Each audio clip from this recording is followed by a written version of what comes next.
नमस्कार हरि प्रेमियों चैनल में आपका स्वागत है।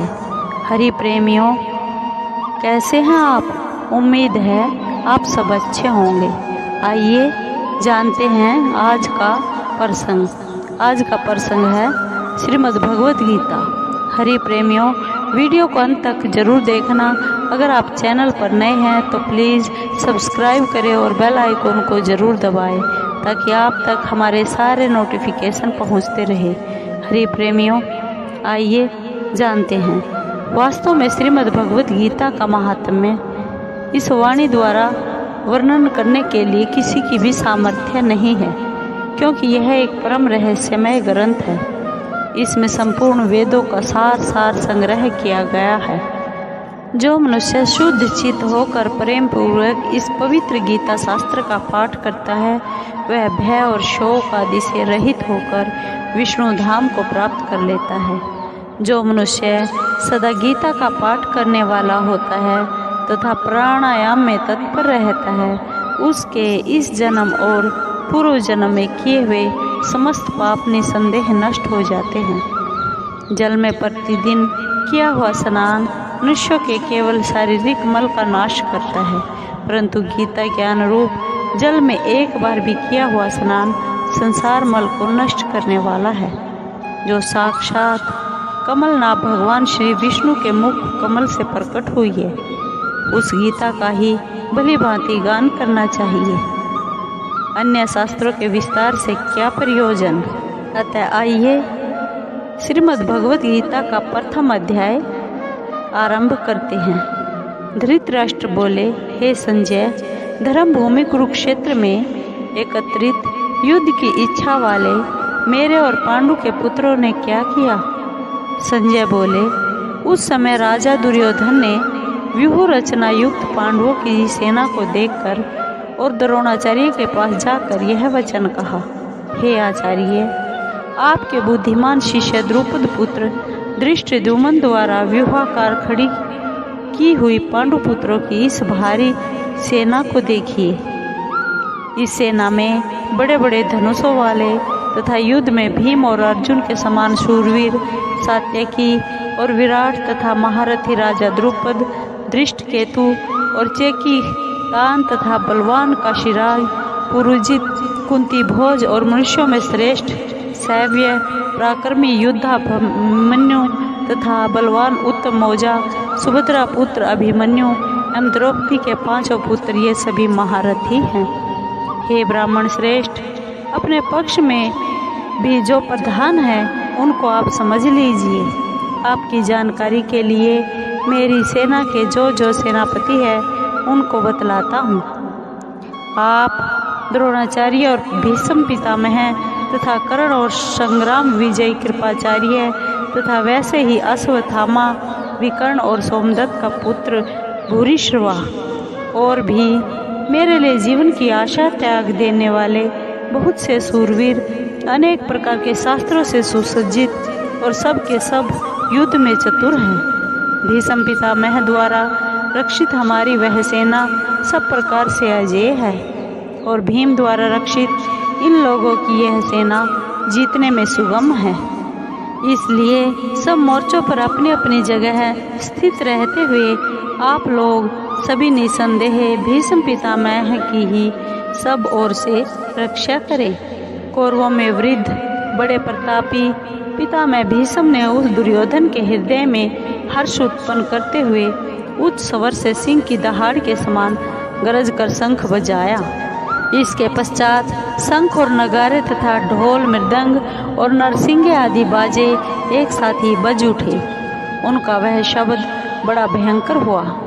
इसके अनंतर सफ़ेद घोड़ों से युक्त उत्तम रथ में बैठे हुए श्री कृष्ण महाराज और अर्जुन ने भी अलौकिक शंख बजाए। श्री कृष्ण महाराज जी ने 5 जन्य नामक, अर्जुन ने देवदत्त नामक और भयानक कर्म वाले भीमसेन ने पौंड्र नामक महाशंख बजाया। कुंती पुत्र राजा युधिष्ठिर ने अनंत विजय नामक और नकुल तथा सहदेव ने सुघोष और मणिपुष्पक नामक शंख बजाए।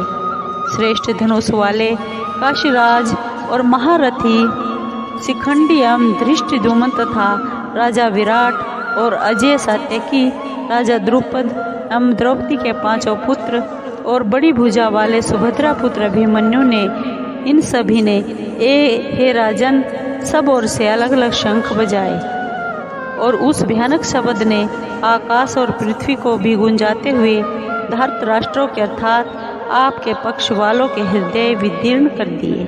हे राजन, इसके बाद कपिध्वज अर्जुन ने मोर्चा बांधकर डटे हुए धृतराष्ट्र संबंधियों को देखकर उस शस्त्र चलने की तैयारी के समय धनुष उठाकर ऋषिकेश श्री कृष्ण महाराज जी से यह वचन कहा, हे अच्युत, मेरे रथ को दोनों सेनाओं के बीच में खड़ा कीजिए और जब तक मैं युद्ध क्षेत्र में डटे हुए युद्ध के अभिलाषी इन विपक्षी योद्धाओं को भली प्रकार देख लूं कि इस युद्ध रूप व्यापार में मुझे किन किन के साथ युद्ध करना योग्य है, तब तक उसे खड़ा रखिए। दुर्बुद्धि दुर्योधन का युद्ध में हित चाहने वाले जो ये राजा लोग इस सेना में आए हैं, इन युद्ध करने वालों को मैं देखूंगा। संजय बोले, हे धृतराष्ट्र, अर्जुन द्वारा इस प्रकार कहे हुए महाराज श्री कृष्णचंद्र ने दोनों सेनाओं के बीच में भीष्म और द्रोणाचार्य के सामने तथा संपूर्ण राजाओं के सामने उत्तम रथ को खड़ा करके इस प्रकार कहा कि हे पार्थ, युद्ध के लिए जुटे हुए इन कौरवों को देख। इसके बाद पृथापुत्र अर्जुन ने उन दोनों ही सेनाओं में स्थित ताऊ चाचों को, दादा परदादों को, गुरुओं को, मामाओं को, भाइयों को, पुत्रों को, पोत्रों को तथा मित्रों को, ससुरों को और सुहृदों को भी देखा। उन उपस्थित संपूर्ण बंधुओं को देखकर वे कुंती पुत्र अर्जुन अत्यंत करुणा से युक्त होकर शोक करते हुए यह वचन बोले। अर्जुन बोले, हे कृष्ण, युद्ध क्षेत्र में डटे हुए युद्ध के अभिलाषी 100 जन समुदाय को देखकर मेरे अंग स्थिर हुए जा रहे हैं और मुख सूखा जा रहा है तथा मेरे शरीर में कंप एवं रोमांच हो रहा है। हाथ से गांडीव गिरा जा रहा है, त्वचा भी बहुत जल रही है तथा मेरा मन भ्रमित सा हो रहा है, इसलिए मैं खड़ा होकर रहने में समर्थ नहीं हूँ। हे केशव, मैं लक्षणों को भी विपरीत ही देख रहा हूँ तथा युद्ध में 100 जन समुदाय को मारकर कल्याण भी नहीं देखता। हे कृष्ण, मैं न तो विजय चाहता हूँ और न राज्य तथा सुखों को ही। हे गोविंद, हमें ऐसे राज्य से क्या प्रयोजन अथवा ऐसे भोगों से और जीवन से भी क्या लाभ है। हमें जिनके लिए राज्य, भोग और सुख आदि अभीष्ट है, वे ही ये सब धन और जीवन की आशा को त्याग कर युद्ध में खड़े हैं।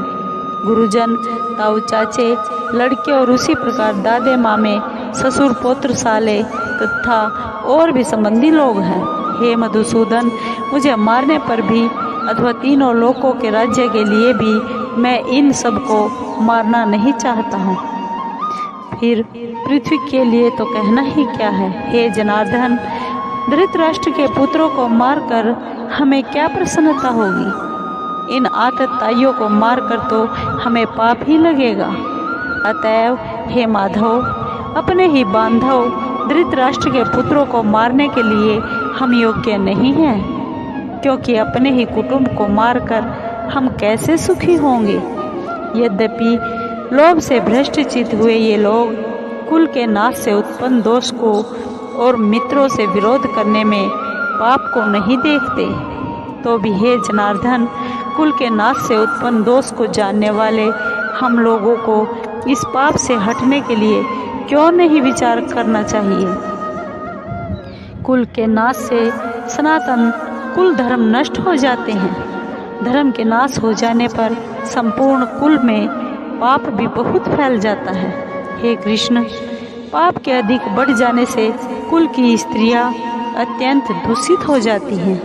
हे वार्ष्णेय, स्त्रियों के दूषित हो जाने पर वर्ण संकर उत्पन्न होता है। वर्ण संकर कुल घातियों को और कुल को नरक में ले जाने के लिए ही होता है। लुप्त हुई पिंड और जल की क्रिया वाले अर्थात श्राद्ध और तर्पण से वंचित इनके पितृलोक भी अधोगति को ही प्राप्त होते हैं। इन वर्ण संकर कारक दोषों से कुल घातियों के सनातन कुल धर्म और जाति धर्म नष्ट हो जाते हैं। हे जनार्दन, जिनका कुल धर्म नष्ट हो गया है, ऐसे मनुष्यों का अनिश्चित काल तक नरक में वास होता है, ऐसा हम सुनते आए हैं। हाँ, शोक, हम लोग बुद्धिमान होकर भी महान पाप करने को तैयार हो गए हैं, जो राज्य और सुख के लोभ से स्वजनों को मारने के लिए उद्यत हो गए हैं। यदि मुझ शस्त्र रहित एवं सामना न करने वालों को शस्त्र हाथ में लिए हुए धृतराष्ट्र के पुत्र रण में मार डाले तो वह मारना भी मेरे लिए अधिक कल्याणकारक होगा। संजय बोले, रणभूमि में शोक से उद्विग्न मन वाले अर्जुन इस प्रकार कहकर बाण सहित धनुष को त्याग कर रथ के पिछले भाग में बैठ गए। हरि प्रेमियों, आपको ये वीडियो कैसी लगी? अगर आपको अच्छी लगी हो तो प्लीज़ लाइक कीजिए, शेयर कीजिए, सब्सक्राइब कीजिए और कमेंट ज़रूर कीजिए। धन्यवाद।